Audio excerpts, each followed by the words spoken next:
What is up sa inyo guys? Welcome back ulit sa ating panibagong video na naman po natin yan. Tayo nga po muli ay naglalaro naman dito sa Anime Defenders mga kaibigan. So for today's video nga po pala natin ngayon is kukuhanin na talaga natin yung video na to ay ang Dragon Mage or Dragon Wizard. So ngayon kasama ko nga pala dito yung isa ko pang nag-comment dito which is ayan. So si El Diablo, so kailangan natin ng tulong para dyan sa Dragon Wizard. So yan, nagpapatulong ako ngayon.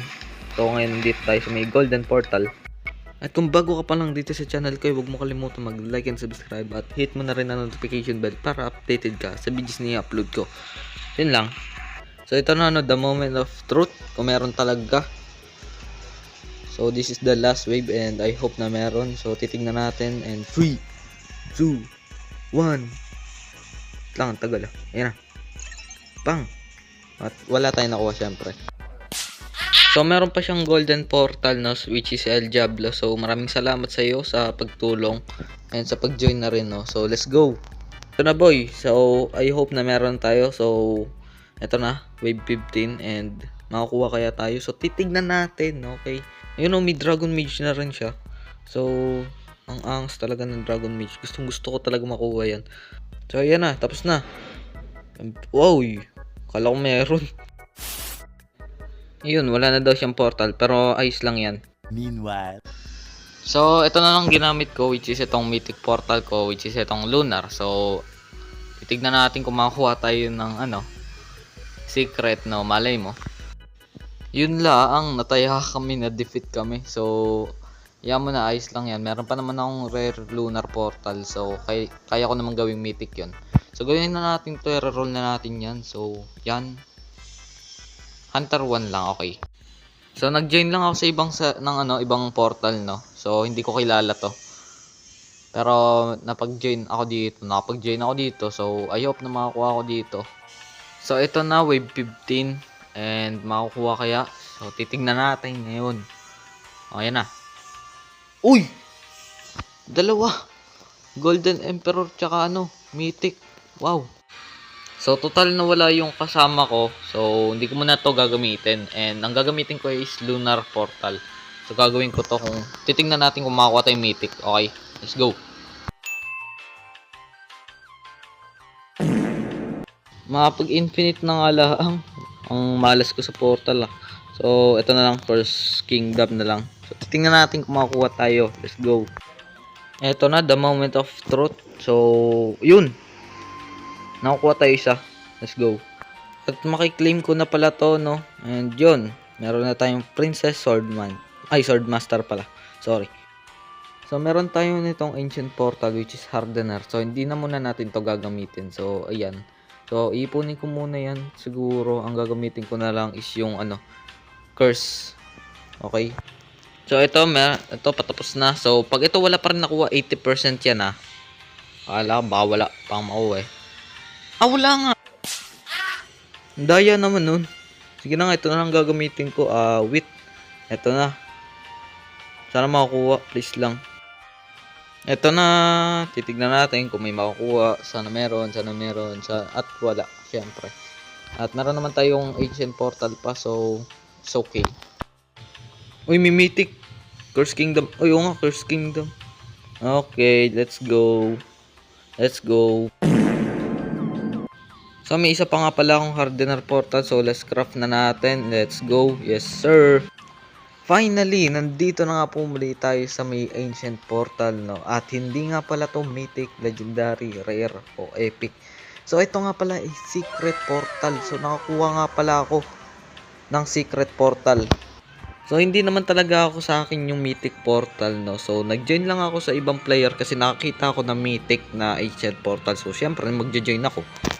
And then sa hindi inaasahang pagkakataon, nakakuha nga pala ako ng secret. So ang chances lang nun is 2% pag ikaw yung mag-joiner.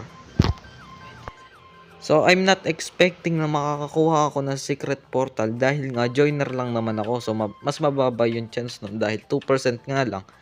And di ko talaga inaasahan na makakuha ko. So thankfully nakakuha ko. So ito na, matatapos na. Kinakabahan ako ngayon, walang ya. Naglalag kasi ako ngayon. So baka kasi ma-disconnect ako. And iyak talaga ako pag di ako nakakuha nito. Eto na. Makakuha na tayo finally after so many days of grinding. At ayan na. Let's go. Finally. Ang tanong kung shiny ba or hindi. Pero kung hindi naman to shiny is ayos lang naman. So, meron tayo, at least meron tayo niyan. So, eto na. Kung shiny naman di ayos lalo. And let me see. Ito na. Nasaan? Ito. Hindi shiny. Ayos lang. Talagang ayos lang kahit hindi shiny. At least meron talaga tayo. You know? Level 1 high. Oh, wow! 1k agad. 1477. Wait lang. What? 1k agad? Grabe naman to. Ngayon lang ako nakakita ng ganito Actually, what? 1k agad. Data, ano pa lang yun din niya, damage niya. And pakainin ko lang, wait lang. At ito nga pala yung ating costume, no? Damn, ang forma. At syempre, mag-try roll na agad tayo dyan. And, critical to. Nice. Uy, nice. At syempre, mag-rank reroll na din tayo, syempre, dahil binigyan tayo ng El Diablo at makakuha tayo ng... A plus agad. Hindi, A plus. A kasi. Ano ba yan? Nabubulol pa ako. So, ngayon, i-showcase natin syempre. Let's go. So, bago ang lahat, tignan na muna natin kung paano siya i-evolve. So, ang kailangan natin ay Dragon Badge. Dalawa. Okay, dalawa pala kailangan natin. So, tignan natin muna Dragon Badge. At, yan.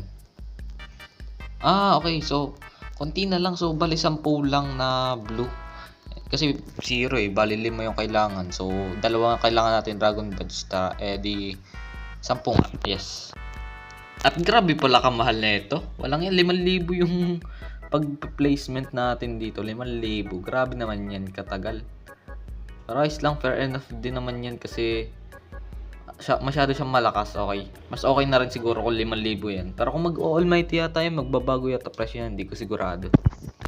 So, ito na ipi-place ko na. At yun. So, wow! Ito pala yung tatlong apoy na nag-ano. Okay, nice. So, ito pala yung tatlong apoy na nasa taas. Tapos, ibabato niya. So, siya pala yun. At ang skill na yun is Dragon Fury. So, nice. So, ang next naman nating skill is walang iba kundi Dragon Beam. At pag pinindot natin yan, so, yun. Uy! So, Dragon na pala siya agad. Akala ko pag nag-evolve na siya, kaya bago siya magiging Dragon. Okay, so hindi naman pala. Grabe ang forma nito. Solid talaga to. So, ang talaga. Solid talaga tong units na to. Ang next naman na unit natin ay skill is Dragon Line. So, full AOE daw. So, ito yung skill niya. So, parang nagbabagsak siya ng paa niya. Ewan. So, yun yung binabagsak niya. Ang next naman natin is a Dragon Slam. Ayun nga, full AOE nga. Ang laki. Ang laki grabe. May ang ganda. Ang next naman natin is a Dragon Twirl. So, pag pinindot natin yan and boom. Ayan na damn. Si Kaido to, diba? Grabe ang forma. What is that? What the heck is that? Magagrind muna ako ng stars which is 10 na lang naman. So, babalikan ko na lang kayo kapag pwede na i-evolve yung Dragon Wizard ko. So, yun lang. Babalikan ko na lang kayo. Okay? Bye-bye! A few inches later. After so many hours now, at finally, meron na po tayong 10 blue star. Napakahirap kumuha nito, legit. So, anyways, let's go. By the way, naka-Divine Spirit na nga pala to. So, hindi ko alam kung ayos to. Pero, sabi palitan ko daw ng True Spirit. Pero, so, yan muna. So, craft muna yan. Isa pa. Yun! And, finally, makakapag-evolve na tayo. By the way, yung stats ko is, yung isa is B. So, medyo, pares na siya A. Yung damage, tsaka yung range. Parang cooldown, B lang. Pero, malay mo, maganda. And then, boom! Mayroon na siya sa likod, yung parang kulay green yan. Ewan ko kung anong tawag yan. So, ang stats niyan ay... Whoa! Okay. So, S, tapos A+, tapos B+. So, not bad, I guess. So, at least naging S yung damage natin, which is pretty nice na yan. At syempre, i-showcase na natin ang ating dragon. So, ang maximum nga pala is 80k, grabe, plus 16k. So, pag pinindot natin tong Dragon Wrath, is, ito na mangyayari sa kanya. Pinindot natin. And boom! Lusaw. Ito na. Dragon Wrath. Pasok. Ayan na. Boom! So, dito na nagtatapos ang ating video at sana naman po ay na-enjoy nyo. At kung nagustuhan nyo, please pakiclick lang ang like and subscribe. Hit mo na rin ang notification bell para updated ka sa videos na upload ko. Yun lang. Bye-bye!